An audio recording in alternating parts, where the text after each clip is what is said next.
Awesome.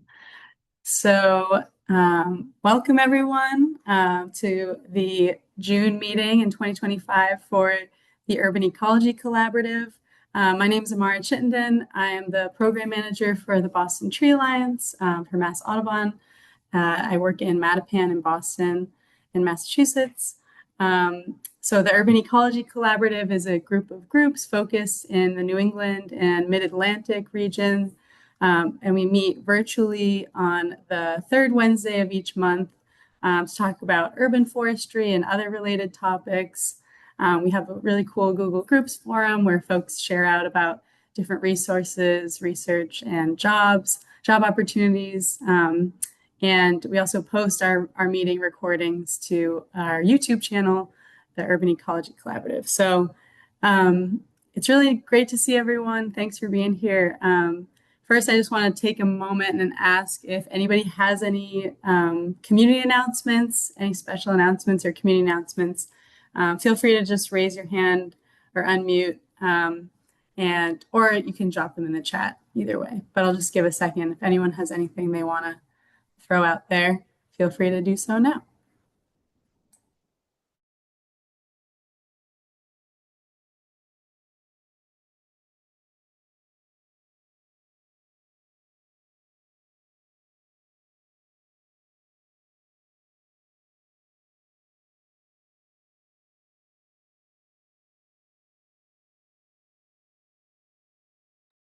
And I see some really great activities going on this summer. So good to see what everybody's going to be up to.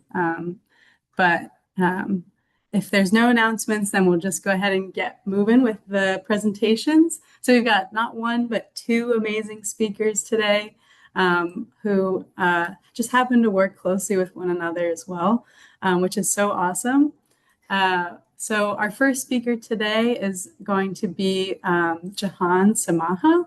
So Jehane is the National Urban Nursery Specialist with the USDA Forest Service. She develops trainings and networking for both urban foresters and nursery growers to improve tree stock quality, enhance connectivity in the urban nursery pipeline, and promote adaptive genetics for urban trees. Jehane is based in Philadelphia and has previously worked at the Pennsylvania Horticultural Society and the Morris Arboretum. She is an ISA certified municipal arborist and completed a master's thesis at the University of British Columbia on street tree species selection. And today, Jehane is going to talk to us about tree nurseries. So thanks so much, Jehane, for being here. And I'm going to go ahead and pass it over to you. Great. Thanks so much, Amara, and really happy to see you all, see some familiar faces here and some new faces too. I'm going to be talking pretty generally today about my work to kind of give you all a broad overview so you can, think about ways to connect in with me about more specific topics, but just to give you kind of my sample platter. I'm going to share my screen.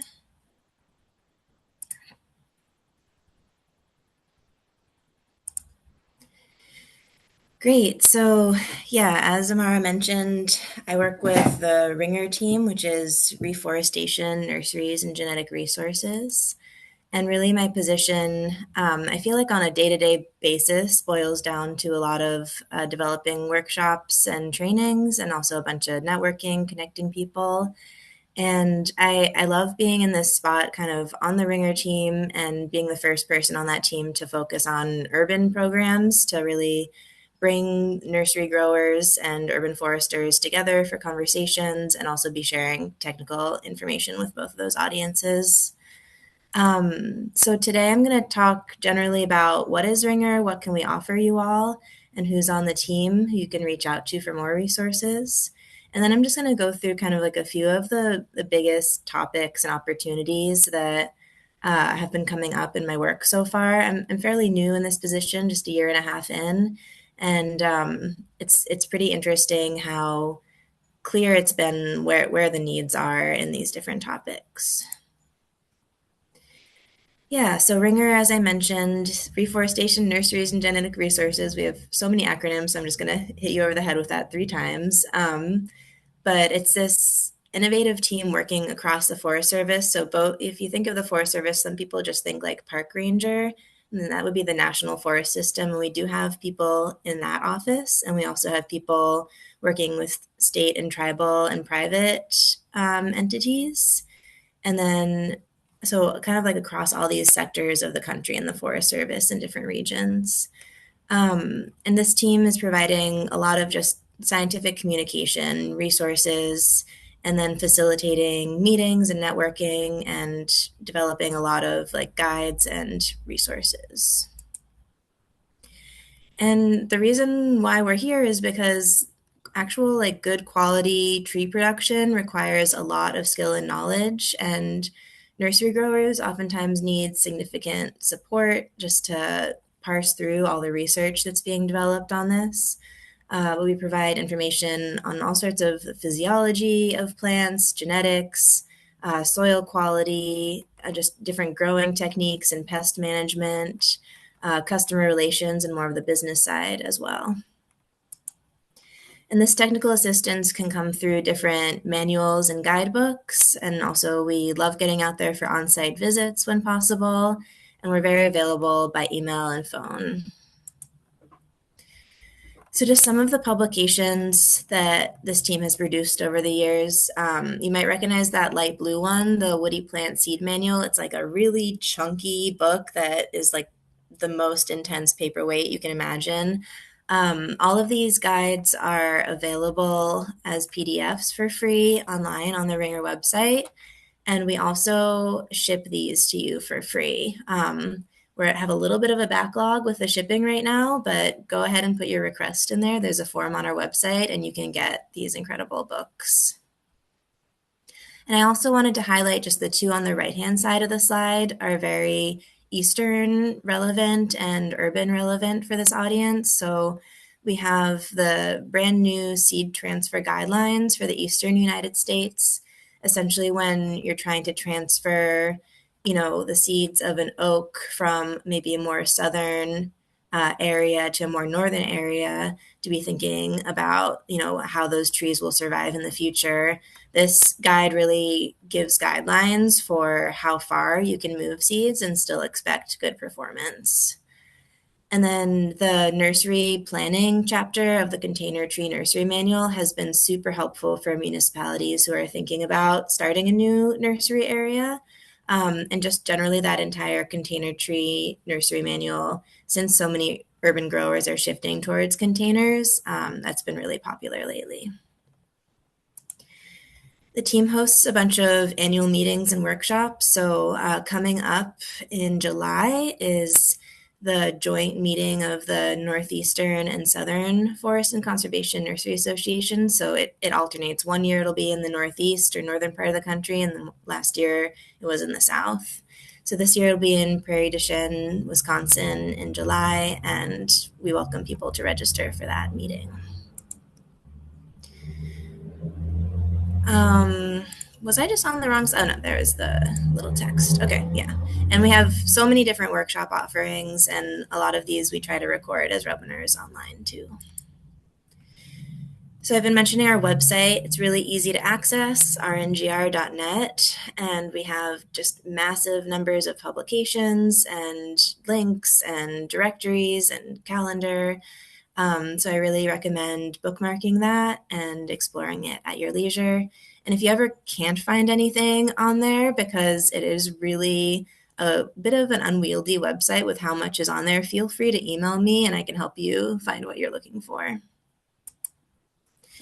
So then we've talked about what is Ringer a little bit. I'm just going to go over who's on the team briefly. So we have a national portion of the team in the Washington office, and Kayla and Lindsay are especially working with seeds and nurseries on the national level with the National Forest System. So getting trees and seeds into our national forests. Then we have national specialists who are kind of more topic focused.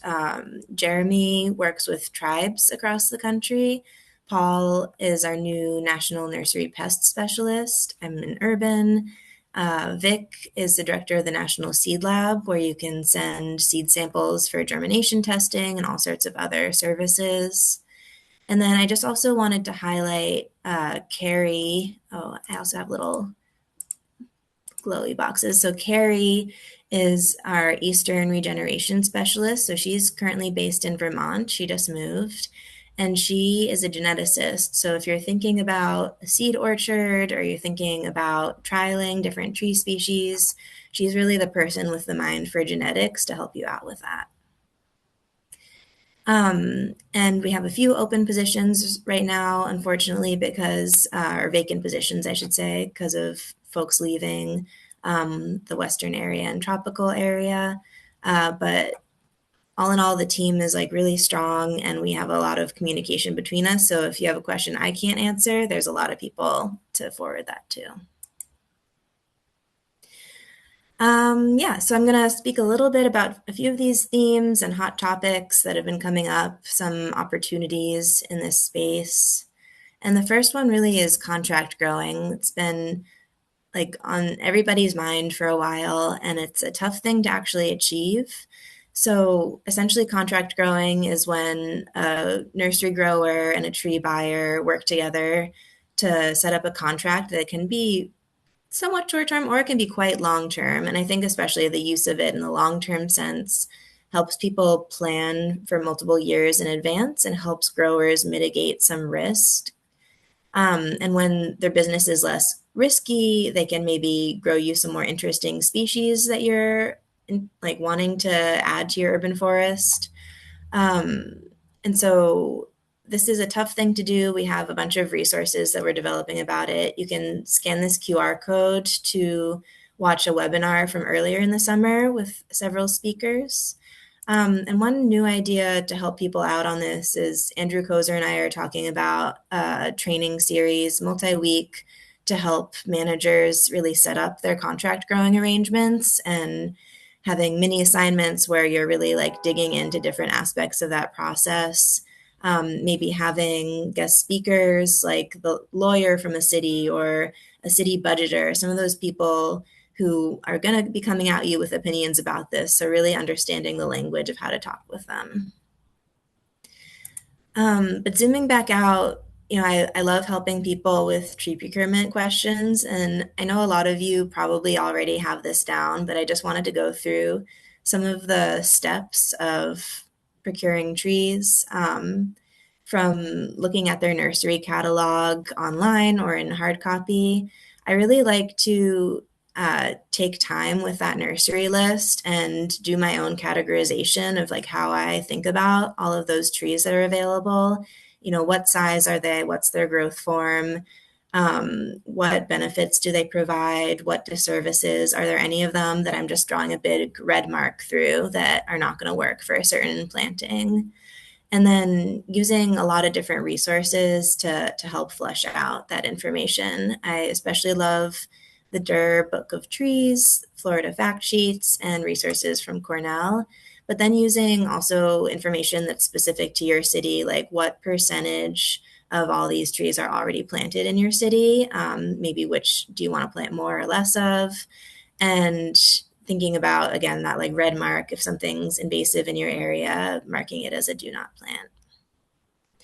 And then finally, once you have all that information compiled to kind of pair with the availability, pulling together staff from your organization and also from outside your organization to review that list and give some kind of just like feedback of what do they think will work in your area, or like what has been causing issues on the ground, what have they been noticing, because that kind of dialogue really helps make your list robust. So then once you have your kind of sense of what you might want, you also want to be talking with the nursery about the timing of when should you be ordering, what's that final order deadline, can you pre-order a little bit to make sure that the availability you need will still be there?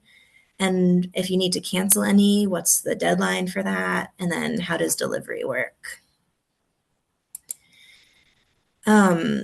So you have your great species list and all your idealized choices of what you'd like to be planting, but then really integrating in what are your planting sites like and matching that site information to actually how many of each species you're going to be choosing.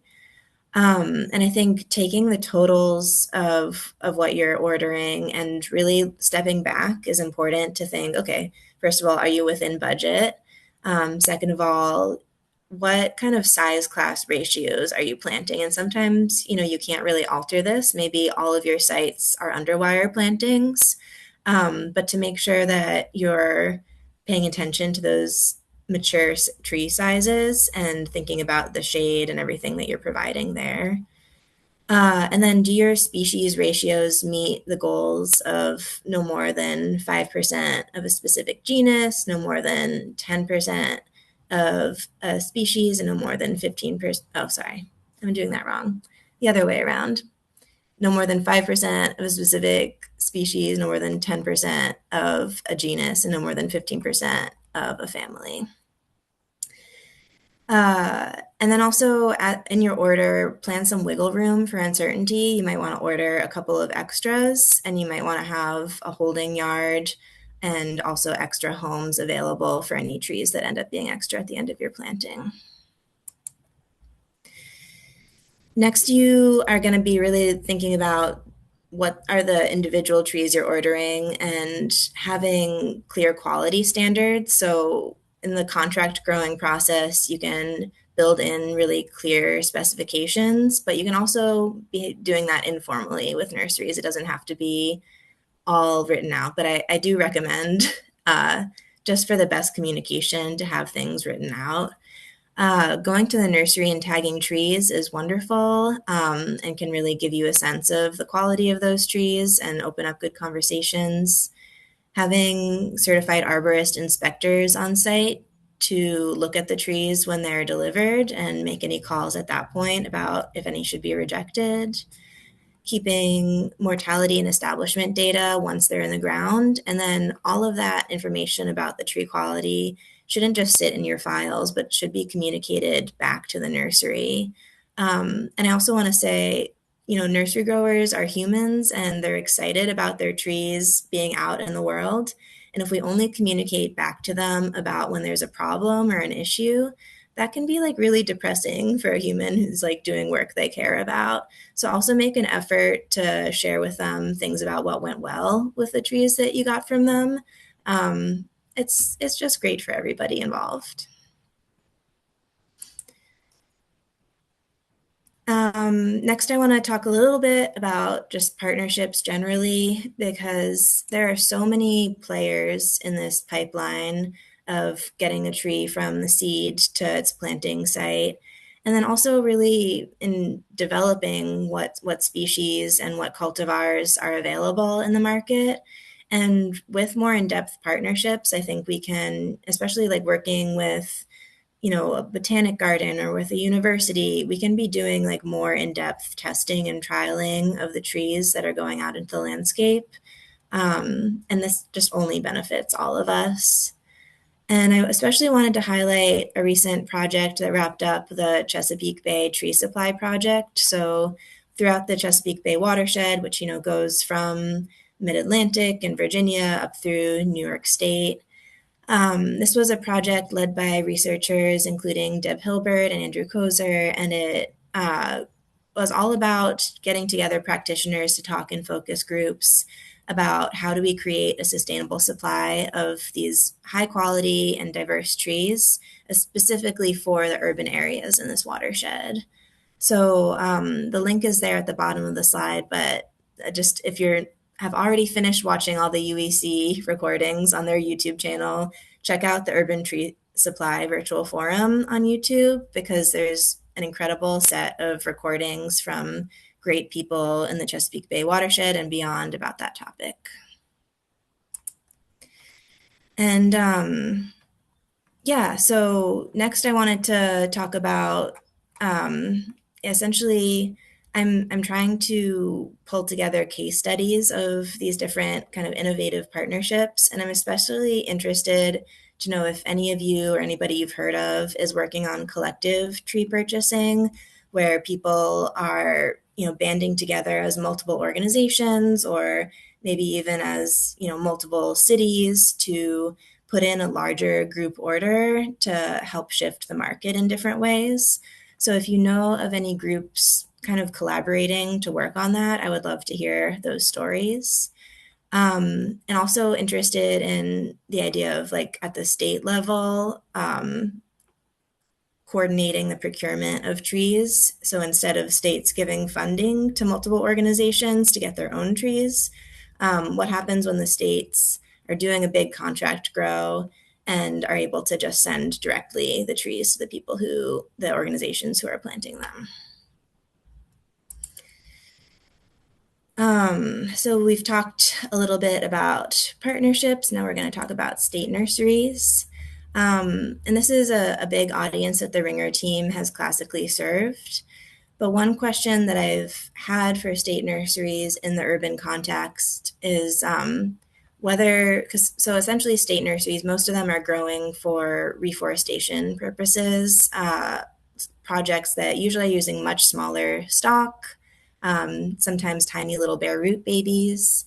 And my question is, can that growing practice of, growing and propagating a lot of it from seed, a lot of these like smaller trees, could those be sold on to the private nursery industry to grow out as liners and to end up in urban spaces? Because a lot of these state forest nurseries are growing more natives, for example, than are available as liners in many of our areas, and more specific, like we know where the seed was collected, we know they're of like local genotypes, and that's pretty hard to get that kind of information sometimes for an urban planting.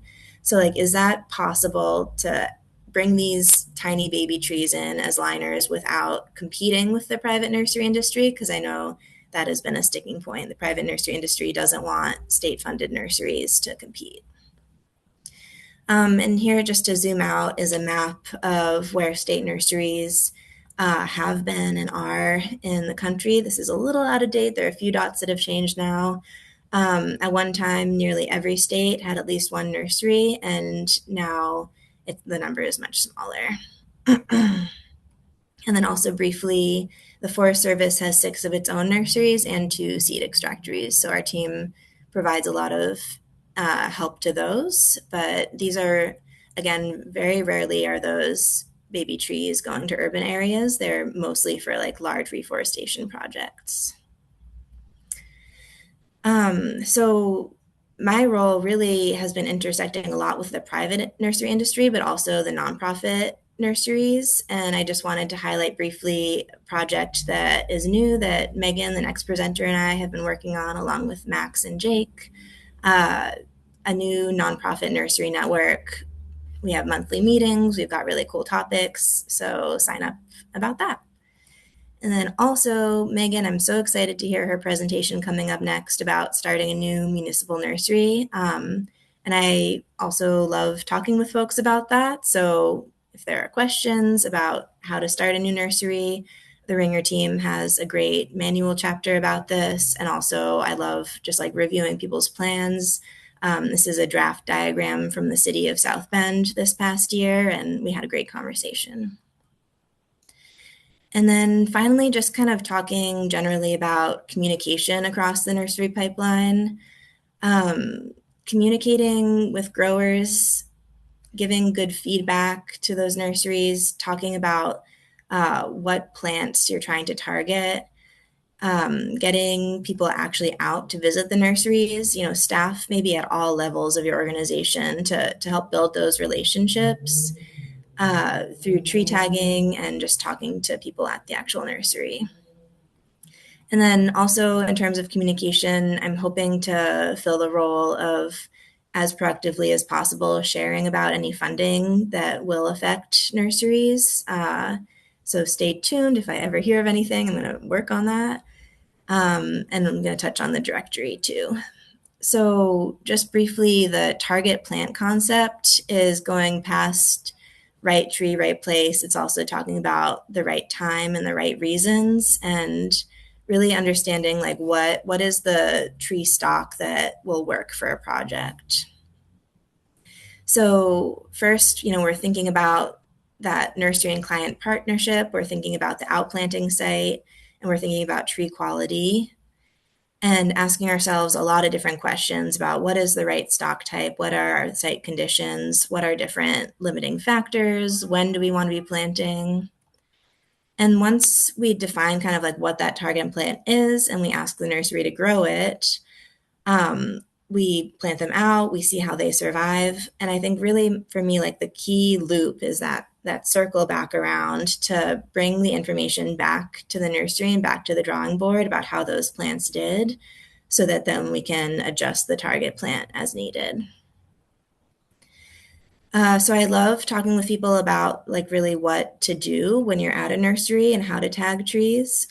This is a guide that I helped a group in Hawaii put together to really think about what you're looking for when you're at a nursery with some Hawaii specific thoughts. And generally just about tagging trees, even though some nurseries will tag for you, to actually go with your own staff is great for staff learning, and it's great for like building the relationship with the grower. I have access to an incredible tree tagging guide that the New York City Parks Department put together. James Ketchell especially contributed to that. And so if you want a copy of this for your own staff, it's a really great training guide. Feel free to send me an email. And just briefly, some things that that guide goes through different reasons to reject tree stock or not choose it at the nursery would be girdling and circling roots, weak graft unions, if there's no central leader to the tree or codominance that can't be mitigated, if the trunk is very crooked, like extremely so, if it's the wrong size for your project, if there's poorly compartmentalized wounds, or any big health and disease issues. And just to think about the incorrect size for your project, I think building into our contracts some flexibility around the stock size can be really useful because sometimes the trees in the nursery just don't grow as much as was projected that season, but they might be an incredibly healthy tree ready to plant.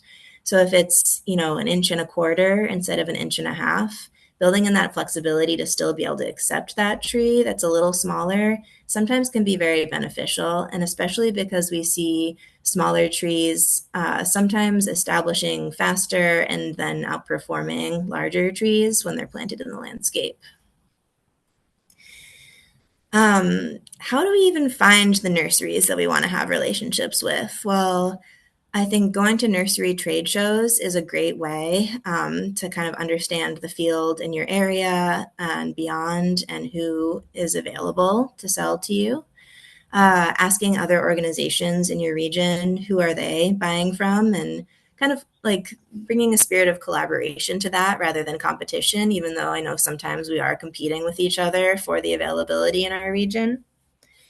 And then searching online, of course, works. I'm a spreadsheet nerd. And so just making a list of all the nurseries that your organization has bought from in the past and is thinking about buying from, along with information about contact, what are their order minimums, any other notes, can be really useful, especially when you're trying to pass on these relationships if you leave your position and other staff are taking that on. And then one final Ringer resource, we have a nursery directory online. This directory has classically focused mostly on restoration nurseries, and we're currently working with the Morton Arboretum to update this to include urban stock. The Morton Arboretum will be, reaching out through surveys to private nurseries who sell to urban areas across the country to really understand where they sell to, what they carry, and like many other factors that would be useful to people as buyers. So that is all I have. I hope I didn't go too crazily over time, and happy to take any questions or could take some after Megan's presentation because I want to make sure there's time for her. Thank you so much, Jehane. That was so good. And then I think we'll do questions all at the end. So if you have questions, just type them in the chat now so you don't forget. And we'll get to them at the end. But yeah, Let's go ahead and introduce our next speaker. Um, so, Megan Higgins Palomo is the Nursery Director for Tree Pittsburgh. In her 10 years with the organization, Megan has led the construction and operation of the nationally recognized Heritage Nursery, which grows genetically diverse plant material from locally collected seed for ecosystem restoration efforts. Megan learned the nursery trade by working alongside her relatives at their family-owned garden center. She's a graduate of Cornell University, where she studied landscape architecture. Thanks so much, Megan, for being here. We're excited to hear from you. Thank you. Yeah, I'm absolutely happy to be here and talk to all of you. Um, my presentation is more about how to start a nursery or things that you want to keep in mind if you're thinking about starting a nursery. So it's a little bit more specific. Um, I'll try to run through it as quickly as I can, and then anyone who has further questions can reach out to me directly. But I am the Heritage Nursery Director for Tree Pittsburgh. I've been in my role for a little over 10 years. And if you're familiar with Tree Pittsburgh, which I'm sure you are because Clara also works here, we're a community forestry nonprofit. So we don't only have the nursery, we have many other programs, including tree planting, tree care. We have a tree adoption program, education, and all those great things that come along with a community forestry nonprofit. Um, and the nursery was really started kind of as a way of fulfilling a need for plant material that we had in our organization. So, about 12, almost 15 years ago, actually, 15 years ago, as Tree Pittsburgh was diversifying into reforestation plantings, we just really started to find that we couldn't get the appropriate plant material for those plantings. Everything was either clonally propagated, it was grown in nurseries either in the Pacific Northwest or down south, so they really weren't locally adapted or regionally appropriate. And also, we noticed that when we would go to the nursery to do tagging and selection, that there were a lot of structural issues with the containerized products that we were finding. So, internal girdling roots, buried root collars, poor branching structure. So, as a way to sort of correct that and produce stock for our own needs, we started a really tiny nursery. Today, this is last year, but here in the current year, we have a 2.5 acre growing facility along the Allegheny River in Pittsburgh. We now grow about 110 species of trees and shrubs. At any given time, there's about 30,000 containerized trees in our nursery. We employ several people, both full-time and interns. We do green job training. We engage with volunteers. We have greenhouses, high tunnels, and a pretty healthy operating budget. But how did we get there from here? Um, this was our kind of our mission too. I'll probably skip over this a little bit. But just to talk about how did we get here from there 10 years ago? So, like I said, we started out of the need for plant material, and we literally started by growing seedlings on the windowsill of our office. Um, and it grew from there. And I think if you're thinking about starting a nursery, which a lot of organizations are thinking about this as a way to either add on to their existing nonprofit or add a municipal nursery to grow stock.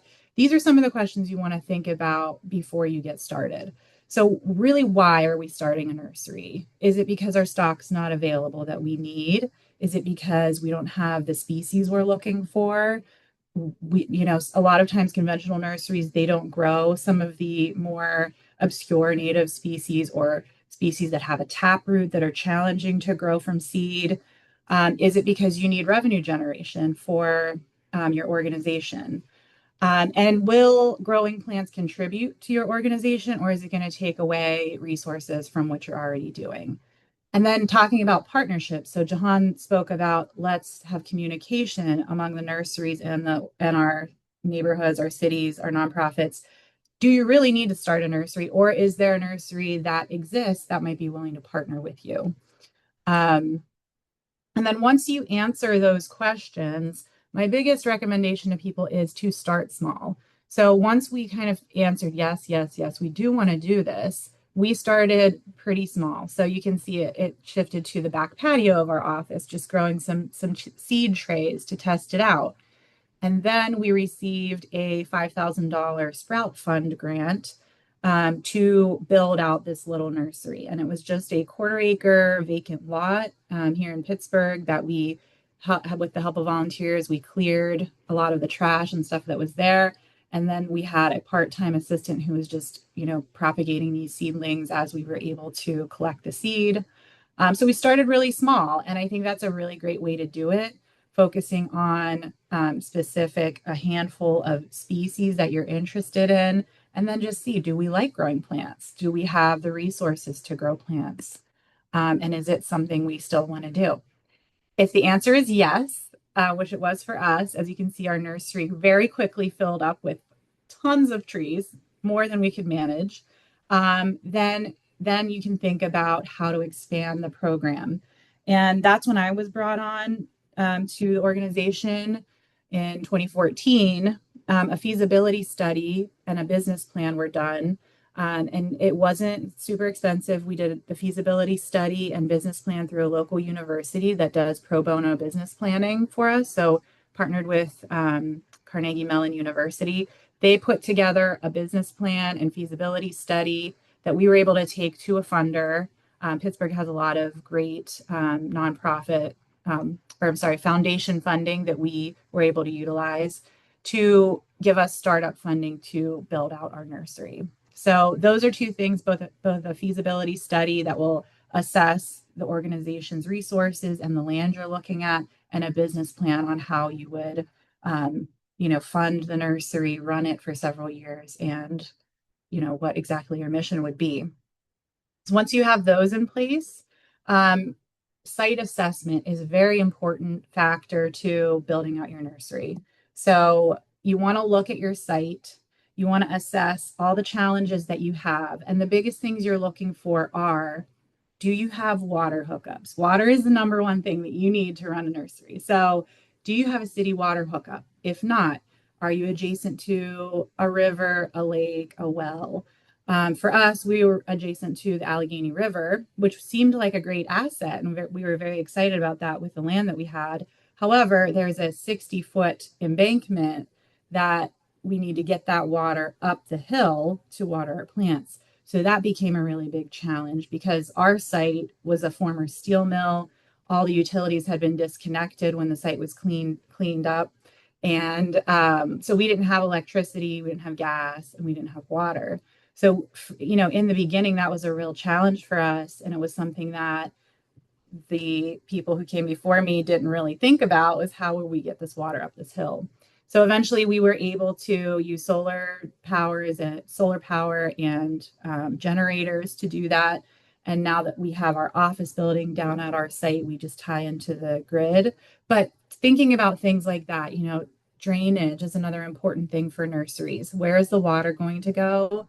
Puddling of water and standing water can become a huge problem for nurseries because that's where fungal pathogens fester and they can cause the spread of disease to your trees and shrubs and plants.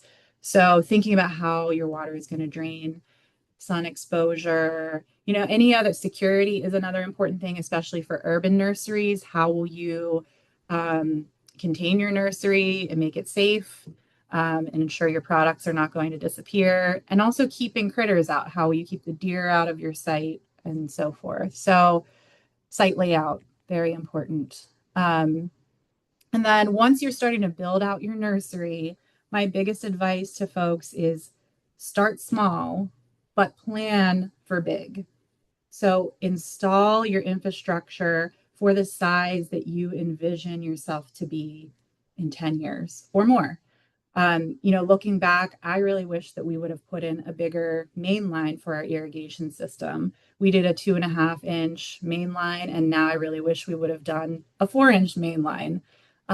We had to add on to that irrigation system many times, and I kind of wish we would have just put that main line in all the way down our site from day one.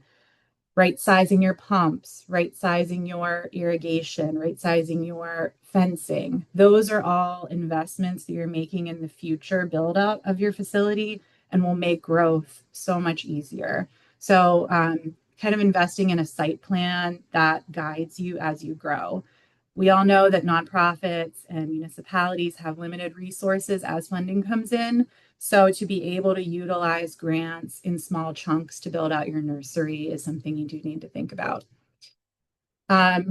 Critical things when starting a nursery, number one, irrigation, which I already touched upon. Number two, critters.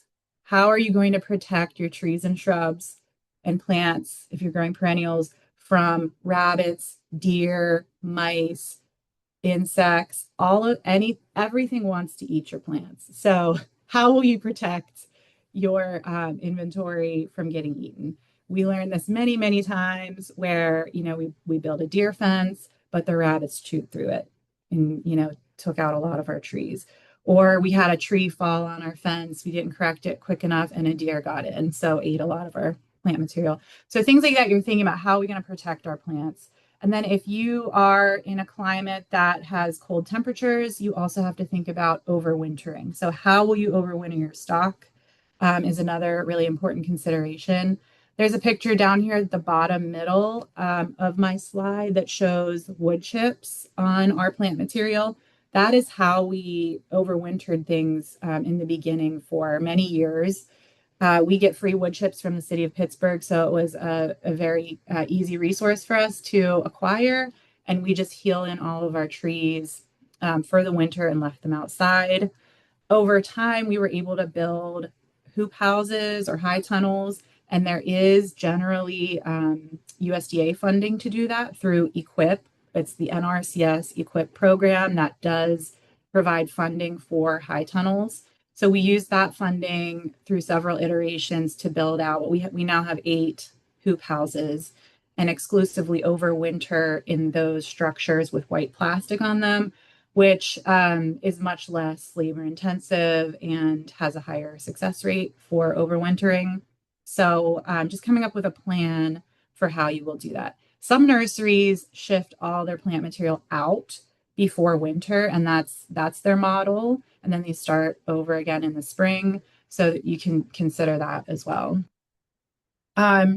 If you are a nonprofit or a municipality that is not a business, essentially, you have to think about how your nursery is mission focused. How does it fit within your overall organizational goals? You don't want to have mission creep with your nursery, and you don't want it to take over or cannibalize what you're working on as a greater organization.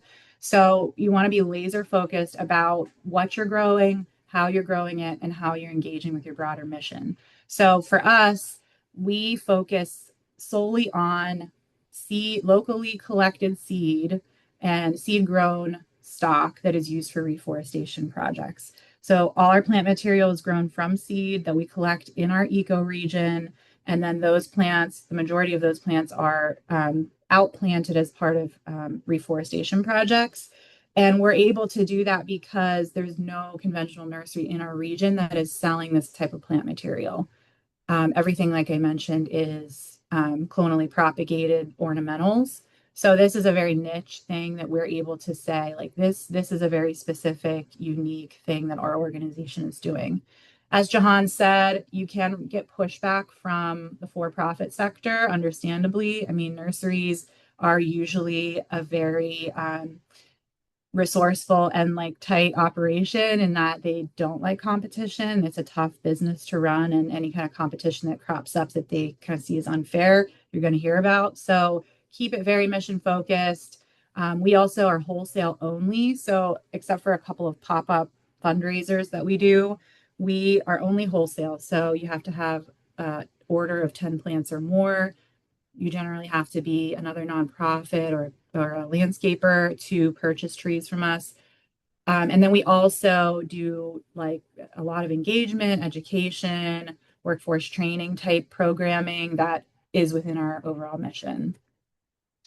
I just wanted to kind of show this slide. It's a little outdated. This only goes to 2021, but just showing where our trees go. So for us, the nursery not only fulfills a need that we have for plant material, it also has become an unrestricted revenue source for our organization, which anyone running a nonprofit knows that that is pure gold, because when you have all your funding is grant funded, there's a lot of restrictions on it. So how do you pay your utility bills? How do you pay for the printer? How do you cover, your front office worker who maybe isn't covered by grant funding? So unrestricted revenue is critical in a nonprofit, and this has provided some of that to us. So about half of the trees we produce are used by Tree Pittsburgh for either restoration plantings or our tree adoption program.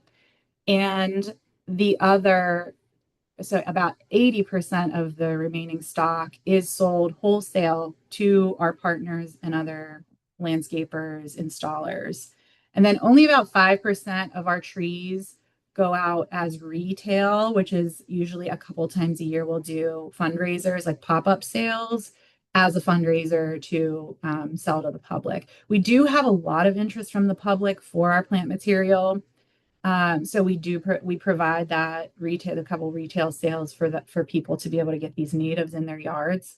But other than that, wholesale only. And you can see the steady growth that we've had over the years, and we've actually surpassed this in 2024. We had a great year. We've achieved about a 20% profit margin. So that goes back into the organization to fund our other programming.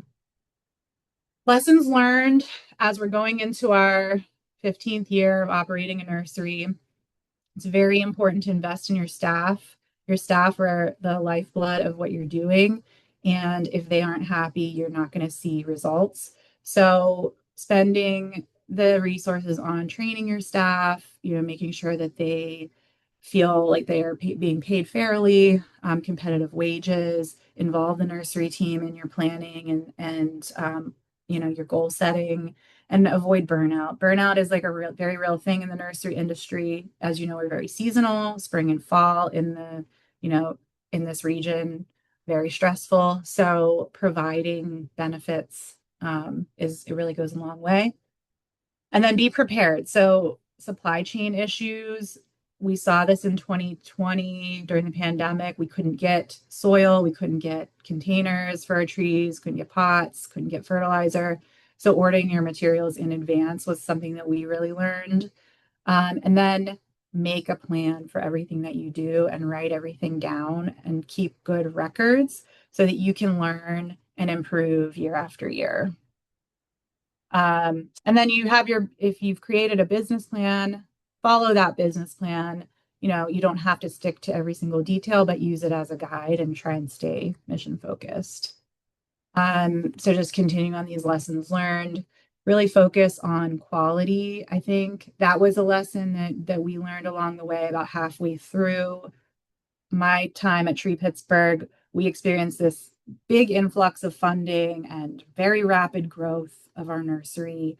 Our board, our funders were so excited about the nursery that they were kind of pouring money and resources into it faster than our production levels. So what we found is like our stock was our quality was suffering because we were trying to get trees out faster than we could produce them. This was specifically when our tree adoption program really took off, and we were suddenly giving away thousands of trees a year. And we really had a hard time keeping up with the demand. We couldn't get things big enough. We were growing species we had never trialed before. So that was a really big lesson learned, which is like pacing growth and trying to focus more on quality. Sometimes that's really challenging when an organization sees the potential in a nursery and trying to like temper the excitement while still being able to capture that investment. So you learn, you grow, there's trial and error. And I think it's just, continuing to learn from those challenges. And then, engage your stakeholders. So reach out to your customers, your tree planters, your colleagues. After every season, we have a recap where we meet with our colleagues who've used our trees and say, hey, did you notice any rooting issues? Did you experience any failures? Did you notice any pests that we missed, and we take all of that to heart and really take it back into our growing operation and learn from that. And I think that is something that really sets us apart as a nursery, because in the nursery industry, it tends to be same thing year after year. We do what we know. So what we try and do every year is continue to grow and evolve and find better ways to do things. And then also you have to pull in your board, your executive director, keep your nursery, or maybe if you're a municipal manager, educating them about what you're doing and also pulling them into the decision making, making sure that you're all rowing the boat in the same direction. So, the bottom line is starting a nursery is not easy. It does take time and it takes a lot of work, but it can be a very rewarding and beneficial addition to your organization. And it can bring revenue into your organization, or if not revenue, it can be a place where revenue is invested for your programming. So I mentioned our tree adoption program. I think that is a really big interest right now across the country. How do we get those trees grown and out the door? And it can be a way for your funders to invest in you. It can also be a great way to engage volunteers and the community. So there's a lot of positives to starting a nursery as long as you kind of do it right. And then Jehane mentioned the nonprofit nursery network that we started this year. So, when I first started the nursery, when I first started working at the nursery 10 years ago, there was just very little information out there about how to grow trees and shrubs from seed, how to grow woodies from seed. I was using pretty much the reference manual that Jehane mentioned, which is the Woody Seed Manual, as like my only guide, which is a book that was published in like 1940. So you couldn't Google this stuff 10 years ago. Now there are so many more resources. Ringer has developed so many manuals and resources. There are other nurseries that have cropped up or that I've connected with. So we're all trying to come together and share resources with each other and communicate, troubleshoot, talk about things we've learned, things we're having issues with. And we bring in speakers every month from the nursery trade. So it's been a great way to learn more about how to run a successful nursery, even if you haven't started one yet. So I encourage anyone who's interested in this to join our network. It's the third Thursday of every month on Zoom at 2 p.m. Eastern time. And yeah, we'd love to have you. So I believe that's it for me. So I guess we'll do some questions now. Thank you so much, Megan and Jehane. Amazing presentations. I know we've got a few minutes left, so I don't know if you wouldn't mind just dropping your information in the chat again, just in case anyone has questions we can't get to. But I see we'll start with Philip here.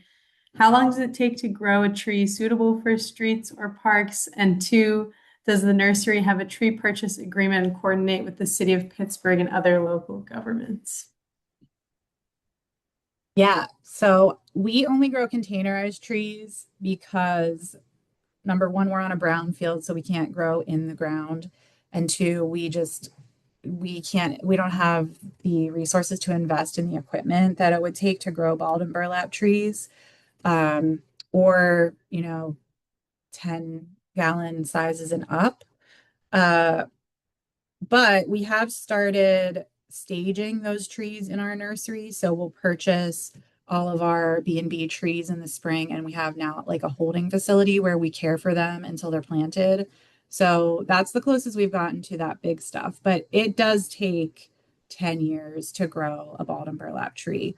Our containerized trees are mostly 2 to 3 gallon, and those generally take between 2 and 4 years to produce, depending on the species. Shrubs generally will just take a year or so. And then when you're looking at oaks, some of the conifers, those can be a little longer from seed.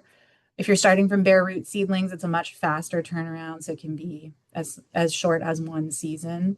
And then we do not have an official agreement with the city. We have contracts with the city for specific projects, and we are a registered vendor with them. but we don't have a specific agreement with them. Every city is different. That's just how it's worked with our city due to their procurement rules. Um, yeah, so.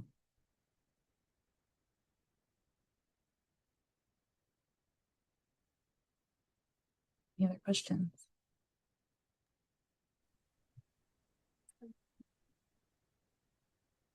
Any other folks have questions for Jehane and Megan? I know we only have a couple minutes. If anyone has any more, feel free to throw them in the chat or unmute and just, Frank, I see you. Megan, thank you very much. That was very informative. And now, like you say, we all do what we know, and now I know a little bit more, so maybe I'll do better. I would not call that a small operation. If I heard you correctly, you move out 30,000 pots a year? So at any Or is given that your time, inventory? 30,000 on site, but some, many of those are holdovers from as they're getting rooted. So about 15 to 20 go out the door every year. 15 to 20,000. Yeah. It's funny, like to some were really big and to others were really small. I think for an urban nursery, we've definitely become bigger. Yes. Fred, I see a question. Sure, this is actually for Jehane. So go for it. So you were talking about collaborating with state nurseries and with private nurseries. And I know that we've collaborated with them in terms of us, but that's like intern from a municipality into a state thing. And I know that their guideline when we were doing that collaboration was that they'll sell, even the Maryland State Nursery will sell anywhere in the country, but with the one caveat that they cannot be resold, which isn't a problem with us because we don't sell our trees. We either give them away or we plant them ourselves. And I'm thinking that is probably one of the big holding back between state nurseries is those trees are provided. Anyway, that was Exactly. Yeah, and I think a lot of those caveats were developed to reduce that competition with the private industry. Things like it can't be resold, or, it has to be planted directly in the ground. It can't be, put into a container or anything. Yeah, and so I think those rules and regulations vary state by state for these different nurseries, just depending on like what lobbying has happened in different states. And I'm trying to get to the bottom of kind of like the history and trends and status of all of that. Because I think also like a lot of even like the state nursery managers don't quite know always like the full story of how those rules came to be or who required that. But yeah, it seems like in a lot of cases it's standing in the way of people really like being able to take advantage of, like as Megan said, if you're starting with a bare root liner, it's so much faster to grow on a tree. And so like what if the state nurseries were selling those little bare root liners to local nonprofits, to local cities who could have that kind of added benefit? I think it would fill a niche that the private industry isn't really currently filling from my perspective, at least not in most areas. So it's really just kind of like a thing I'm trying to get a handle of and like start figuring out the network of where we can advocate for this. Oh, I'll just put a shout out to those people. I always do when there's things in the Mid-Atlantic region that the state of Maryland will sell you trees if you're not going to sell them again. So for all those people out there, I see Erica on the call. If you're going to not sell those trees, you can buy the bare root from Maryland DNR. So if you're doing like a free giveaway, it would still be okay. When we cannot collect enough seed for certain species that are regionally appropriate, we do purchase bare root seedlings from you and pot them up. Well, from the Maryland Nursery. So I don't want to cut off good conversation, but I know we are at past 11 now. So I'm just going to offer for folks to check out both Megan and Jahan's contact information if you have any other questions.